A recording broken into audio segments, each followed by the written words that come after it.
Hey, everybody. Thank you for joining the Read It Reaction podcast. I'm your host, Nick Knudsen, and today I'm thrilled to have John Whittle from the Big Spur 24/7 Sports joining the podcast. John, we have a mutual connection. My not-so-little cousin now, Cam Tregally, is a pitcher up there at the University of South Carolina. He connected us this week. Thanks for joining the podcast. Absolutely. Cam's a great dude. Love getting to see him pitch every so often and gotten to know him a little bit over the years. He's a great guy. Well, I'll tell you what, in honor of Cam here, I got to give a little bit of some family photos here. This is from the 2011 South Carolina game with my two brothers and Cam. We had student tickets to the University of Florida. We had an extra one, and Cam came and sat in the Florida student section. It just was, this is about how his day went. Although the Gamecocks did come out on top that day, I believe. They ended up winning that game in 2011, but this is about how his day went. Little Cam here, for those of you who don't know, is now a 6'4", 230-pound pitcher for the Gamecocks baseball team. So this is Cam current day. So just want to give a quick shout out to my cousin. That's a fun connection there. Wanted to give you a little bit of insight there too, John. Yeah, well, that's a little guy right there in that first picture. What he was eating his Wheaties or something over the years, that's for sure. Something, man. We're Italian. We don't ask questions, you know. We just let it roll. But yeah, he's definitely. We actually got up. I actually was lucky enough to go up to Gainesville. He started his first game in Gainesville a couple of years back, so we got to see him pitch once in his career so far. I'd like to make it up to Columbia for a game this year. So shout out to Cam Tregally. Thanks for connecting us, John. We'll jump in to the Gamecocks football team here, and year one of Shane Beamer. A little bit of a surprising hire, but I mean, with the bloodlines, you really can't complain about who he's connected with there and his father, Frank Beamer, but he's also coached under Spurrier. He loved his time at Carolina as a previous assistant. He's coached at Oklahoma under Lincoln Riley. I mean, the guy has a real coaching pedigree on top of just being the son of a legend. How's year one going up in Columbia, and how's the fans responding to Shane Beamer? Well, the honeymoon phase is over around here. That's for sure. You're 4-4, and offense sells tickets. Offense gets people excited. South Carolina's got no offense, so there are folks around here who are really disappointed with how this season has gone, and I understand when you have 15 yards of total offense in your previous game through three quarters, it's frustrating. It's been a struggle offensively all season long. They've struggled to score against Vandy. They've struggled to score against East Carolina, Troy, Kentucky, whoever.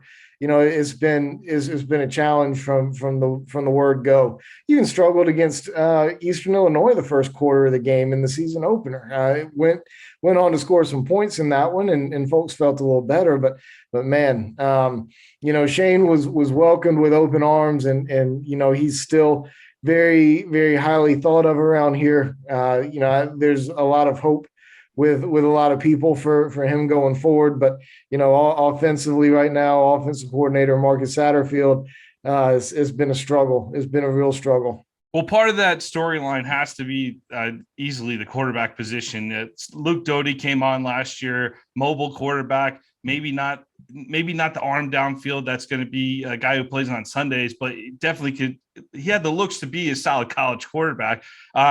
We had Will Muschamp down here for a few years in Gainesville, so we know how the offensive development went, but this was a guy who looked like he had a chance to develop a little bit.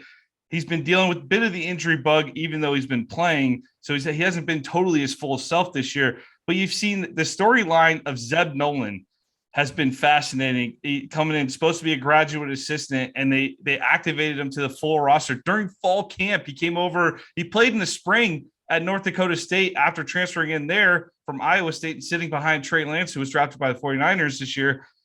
How in the world did that happen with Zeb Nolan? The South Carolina quarterback room has been a real challenge this year. They had Luke Doty in the spring, and he was on the roster last year and spent a lot of the spring at wide receiver, spent a lot of the season at wide receiver, doing some things at quarterback from time to time. And then he took over, started the final couple games, but he didn't really practice much.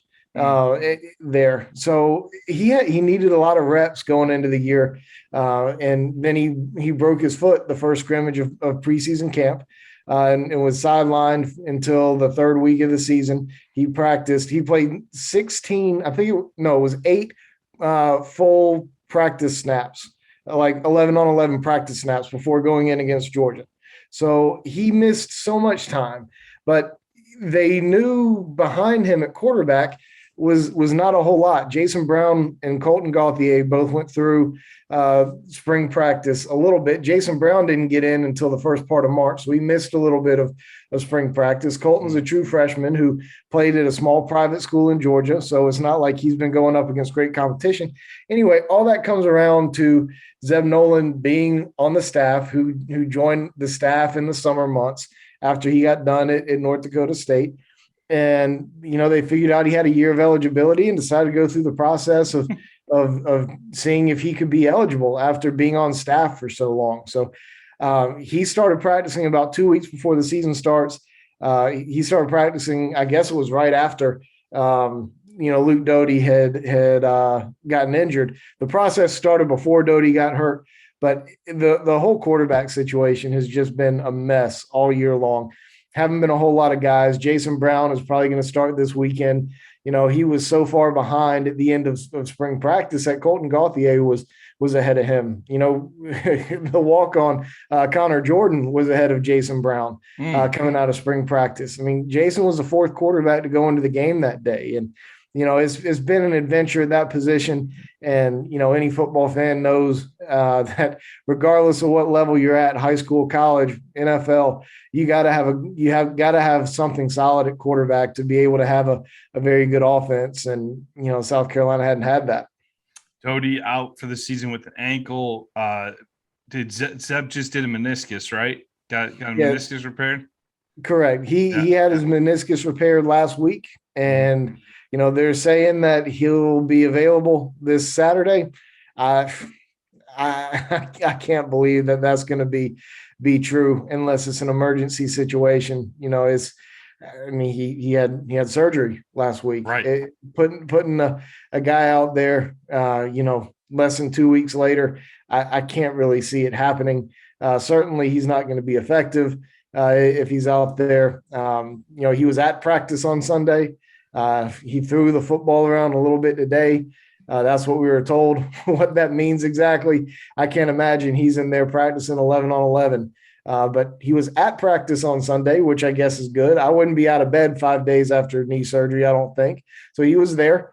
And then he threw the ball around. So, he may have been on the sideline playing catch with a water boy, but he threw the ball around a little bit today. So we'll see what happens this week, but I don't envision him playing this Saturday. And if he does, it's probably not going to be very well. So we saw a little bit of Jason Brown come in against Texas A&M to fill in for Nolan, and that A&M team, obviously they've had their issues at quarterback this year, but their quarterbacks popped off a time or two. We've seen the good side of them. Still a tough team, tough environment going down to College Station, not something this Gamecock's team was ready for.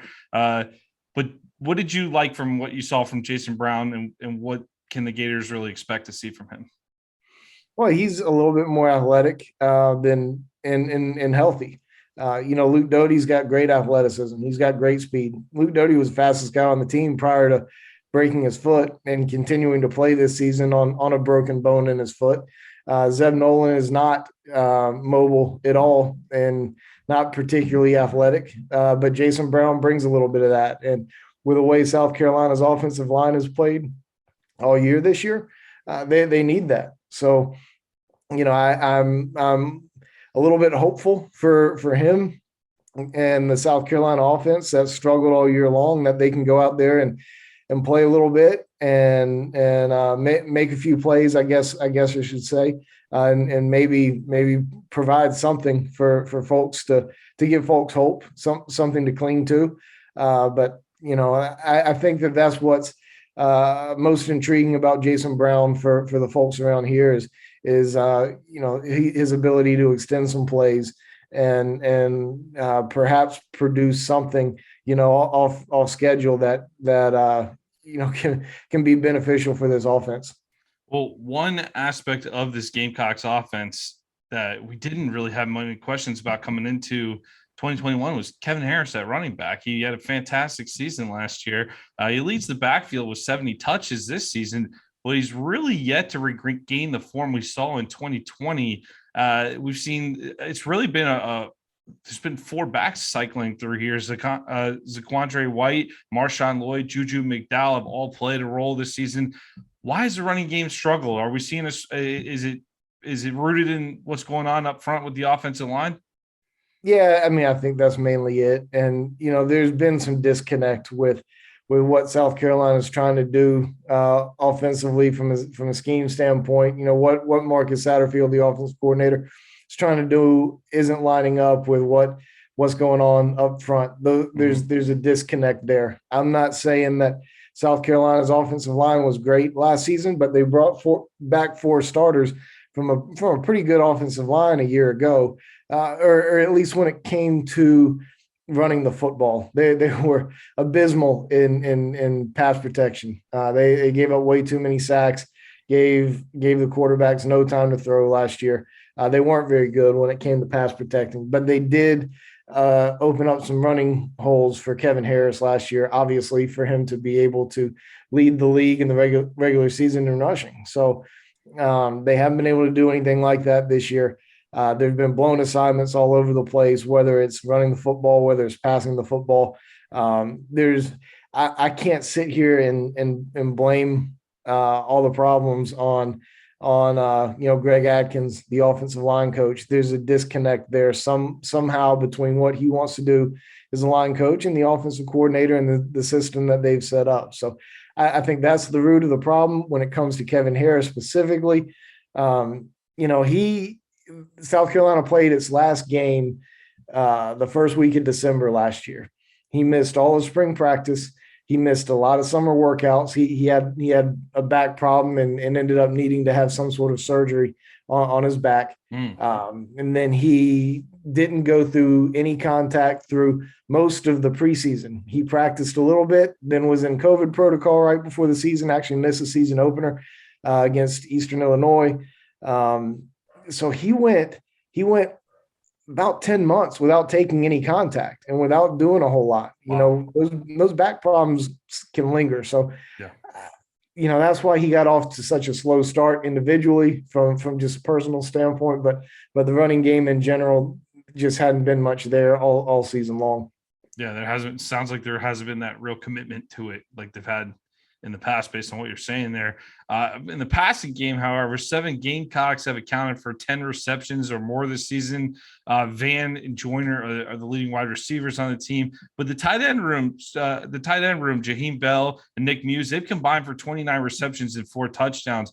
What matchups do you like against this UF defense on Saturday? Well, Josh Van's been really good for almost the entirety of the season. He had a little hamstring injury that slowed him down a couple of games. Jaheim Bell is the best playmaker on this offense, at least from a receiving standpoint, coming out of that tight end position. He creates some mismatches, but they've really struggled to get him the football. I mean, there's Texas A&M specifically really locked in on him and made sure that Jaheim wasn't going to beat him. I would expect Florida to probably do the same thing. Because Nick Muse, while he's been good, he's not the same kind of explosive player that Jaheim Bell is. He'll make a catch, he might get a few yards after that catch, he'll look for some contact, but he's not that dynamic, explosive playmaker. DeCarrion Joyner has had some problems catching the football. Josh Van, like I said, has been good, but you're talking about 2 players, 2 pass catchers who've been pretty good overall, who've been quality SEC guys for this team, but surrounding them, really not much more. EJ Jenkins is probably a guy to watch for this week. He's 6'7", athletic. They've been playing him at wide receiver. He's gotten a little bit more run, as the season has gone along. But he was high school teammates and college in FCS teammates at St. Francis with Jason Brown, who's going to start at quarterback this week. I would imagine. Yeah, those guys have been doing it for a long time. And, I expect those guys to connect a couple of times this week. I certainly expect EJ Jenkins to feature in the offense this week much more prominently. So this is going to be the first time we've really seen EJ Jenkins get significant playing time. Yeah, he's gotten a little bit more the last couple of games as the season's gone along. They had him at the same position as Josh Van for whatever reason, and for whatever reason, one of those guys couldn't move over to another spot to get them both on the field at the same time. That's kind of a failure of the offensive staff to be able to get that done, at least in certain situations. Maybe one of them doesn't move for the entirety of a game, but you can have some stuff going on with both of those guys on the field unless you're South Carolina, apparently. So they've been working to get both of those guys on the field at the same time a little bit over the course of the bye week and into this week. So I would imagine that you'll see some of that this week, but EJ is going to feature a lot more than he has been for sure. Well, sitting here at 4-4 at midseason, or I guess we're heading into the final third of the season, aren't we, John? The South Carolina defense has certainly been more of the bright spot with this team. Clayton White comes over from Western Kentucky, and South Carolina is second in the league in fumble recoveries, third in interceptions. But what other positives have you seen from this Carolina defense throughout the season? No, they play with effort and they've been opportunistic. I mean, they're going to give up yards. There's no doubt about it. I mean, heck, if Florida's going to put up that many yards on Georgia, they're certainly going to put up that many on South Carolina and more this week. But, this team has been very good at forcing turnovers, as you just mentioned. Jaylen Foster, I haven't checked after the bye week, but, going into last week, he was leading the country in interceptions. And, he's five. He's not the most athletic kid. He's not the fastest kid, but he's bright and he's got some feel out there, some instincts, I guess is a better word, but he's been good. But the defense in its entirety has been opportunistic in terms of causing some turnovers, and that's what's been good for them. I'm not going to sit here and say they're uber talented, but they've been able to make up for some things too. So they've been a little bit more vulnerable against the run than I thought, because I thought this defensive line would probably perform a little bit better than they have. They haven't been bad. They've been okay, but I thought that they would be a little bit better and a little bit more stout, specifically on the interior against the rush. Jabari Ellis, Zach Pickens, the two starters, defensive tackle, have both been pretty good, but they've been playing a lot of football and, haven't gotten as much from the backups as I expected. The linebacking core is it's going to be interesting to see what happens with those guys this week. South Carolina lost their best linebacker the second week of the season in Sherrod Green. And since then, they've been playing some older guys who just aren't athletic enough, just aren't quite fast enough, just kind of get exposed at the SEC level. They've got some younger guys behind them who are faster, more athletic, but they just don't know quite what they're doing yet. They've been getting a little bit more playing time, got more playing time the second half against Texas A&M, and it'll be interesting to see, if there are any changes at starter with the starters there, or, if they just play more.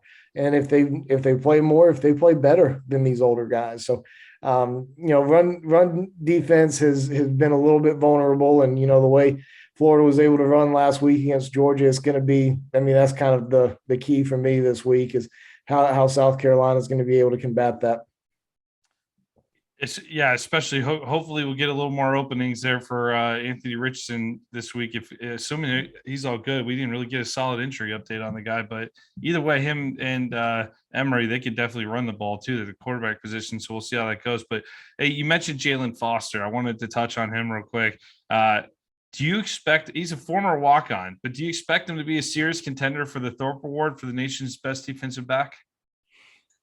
I mean, it's nice for him to be in that conversation. And you know what, if he has a big couple of games these last couple, and South Carolina can pull off some victories maybe down the stretch, then I mean, I'm not going to rule him out. If you're a semifinalist and playing well, why not? But he doesn't really fit the mold of what those guys are are looking for over there.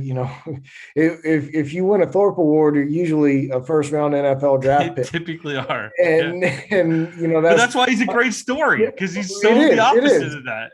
You're exactly right. And Yeah. with all due respect to Jaylen, he's not a first round draft pick. And I Yeah. think he would probably tell you that. Yeah. So, it is a great story for him. And to go from where he was to where he is now. And, I was actually watching a press conference from last year earlier today. And one of the reporters basically, in a few more words than this and a little more eloquently, was, why the hell was Jalen Foster in the game? and Will Muschamp was saying, well, this guy was hurt, and this guy was hurt, and Foster's been playing better than this guy and practicing better than this guy, so that's why he was in there. I mean, it was basically about the 7th or 8th option going into last season, and he's just come such a long way. Happy for him and what he's been able to do. Hopefully he continues to do that, because it's a great story and more people should know about it. There are plenty of things you could question Will Muschamp on as a head coach, but having an eye for defensive talent is not one of them. He knows what he's doing on that side of the ball for sure. Hey, just a little more about the state of the program here. That's a good wrap up on the defense there, John. But you said the honeymoon's over. You mentioned that. What's the vision for Beamer going forward? Like, what's he trying to make this team into? I know he was sold as the offensive guy coming in, and certainly being under Lincoln Riley at Oklahoma the last several years, that's definitely an appealing connection to any college football fan to have someone from that staff come in, especially if you've been struggling on the offensive side of the ball. But what's Shane Beamer telling the Gamecocks fan base this team's going to look like a few years from now? Well, he wasn't really even billed so much as an offensive guy, just more of a guy kind of that's passionate about this program, and somebody who was going to build a program around here that fans can be proud of. And, he was here as an assistant coach, in some of South Carolina's better years, and helped build through his recruiting efforts and through some of the other guys, the teams that were some of South Carolina's best teams, those 11-win seasons, early last decade. So, he considers South Carolina home, and I know that's weird. He's not an alumni. He went and played at Virginia Tech. That's where his dad was coach, and that's where he's most known. But he's always considered this place home, and that was kind of the appeal. Is Will Muschamp had a completely different personality than what Shane Beamer is. And, I think if you look at almost any head coaching hire, regardless of sport, regardless of school, regardless of whatever, you tend to lean your next hire the opposite of what you had previously. And, Shane really brings a passion for this place. He's obviously been at schools and under coaches that have been very successful. So being able to sell a vision, was really what was intriguing for a lot of people about Shane. He's more of a CEO kind of coach in terms of hiring assistants and letting them do their jobs. He's missed on his offensive coordinator. I think that's pretty apparent, but he's going to have to sell the fan base on his next hire, assuming that Marcus Satterfield is relieved of his duties after this year. That's a big assumption, obviously. And that hadn't happened. Are we really at that point through 8 games in the quarterback, inconsistency at the quarterback position? We're at that point already. Yeah, which is shocking to me. But yes, I mean, when there's been no sign of improvement, like if there were some signs of improvement, a little bit of hope going forward, then maybe this team wouldn't be in that position. But yeah, I think they are. And, I would be surprised if there's not a change at the end of this year. But like I said, it hadn't come to pass just yet. But if he doesn't make a change, it's going to have to be it's going to be an even more difficult sales job, going forward in terms of his vision for the program, because South Carolina has been so poor offensively, and if you bring the guy back, then I'm not sure what you're selling at that point. It's going to be real difficult on him to do, because there's nothing through 8 games that you can point to. Now we'll see how these last 4 go. Florida at Missouri, home against Auburn, home against Clemson.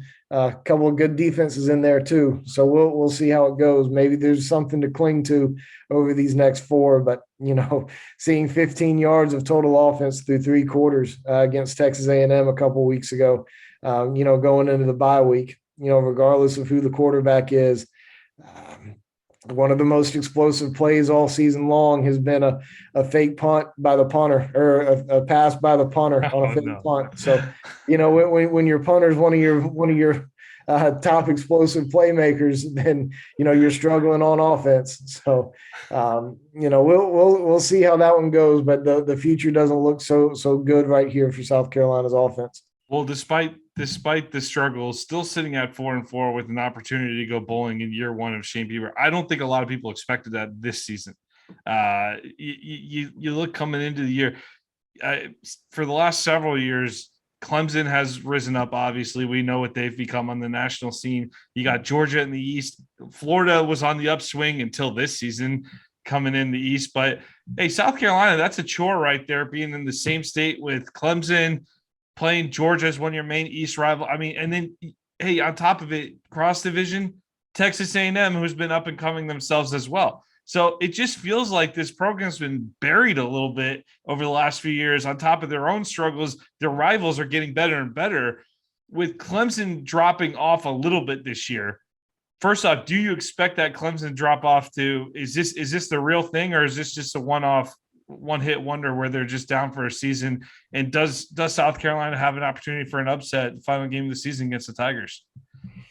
Well, yeah, to answer the last question first, when Clemson's offense is just as bad as South Carolina's right now, but they've got the 5-star athletes around there, and they've got an offensive coordinator who's proven they can get it done. So, South Carolina's defense is going to, and special teams, which have both been really good all year, they're going to have to play out of their minds and probably score a time or two to give South Carolina a chance, not only against Clemson, but in any of these other games. But you're right. I mean, when you look at it on the surface level and see South Carolina's 4-4, Vegas set the over/under win total for South Carolina at 3.5, and South Carolina's past that with 4 games remaining.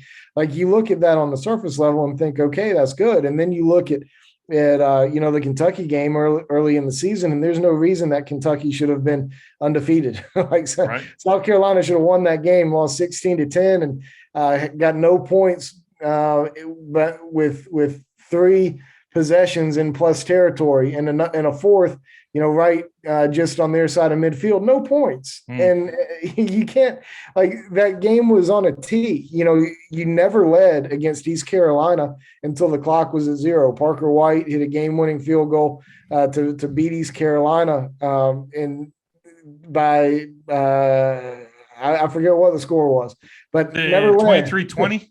Yeah, never led until the game was over. You beat Troy by a score. It's nice to have those 4 wins, but they've been pretty ugly too. Some of these things have been a real struggle, and it's been because they've won these games because of defense and been in position to win games because of the defense and special teams.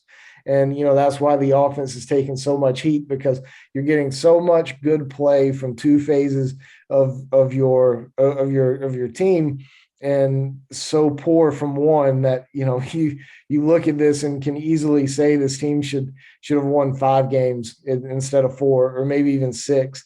But certainly shouldn't have been struggling with the likes of Troy and East Carolina, and really should have beaten Kentucky by a couple of scores too, if you just had a little bit going on that side of the football. So, John, South Carolina trotting their 3rd quarterback out in 9 games here this season.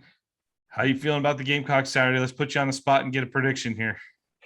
Well, it's early in the week, but I don't see South Carolina winning this one. It's beneficial that South Carolina's at home. I don't know if it's beneficial that Florida's going through what they're going through or not. They may be circling the wagons down there and come out and play their best game.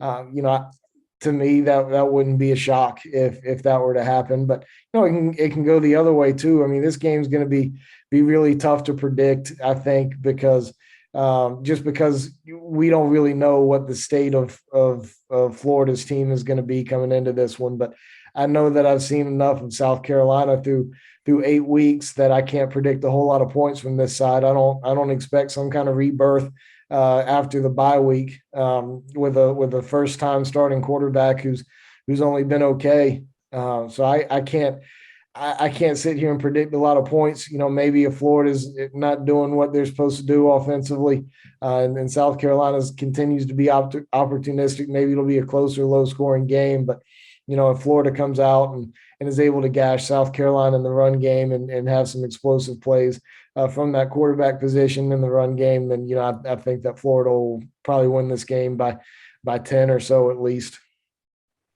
Great analysis, top to bottom, John. Where can everybody find you and your work? Yeah, absolutely. We're right for the bigspur.com, part of the 24/7 Sports Network. Love doing it. Been around since I guess it was 07, 06, 07, right around there.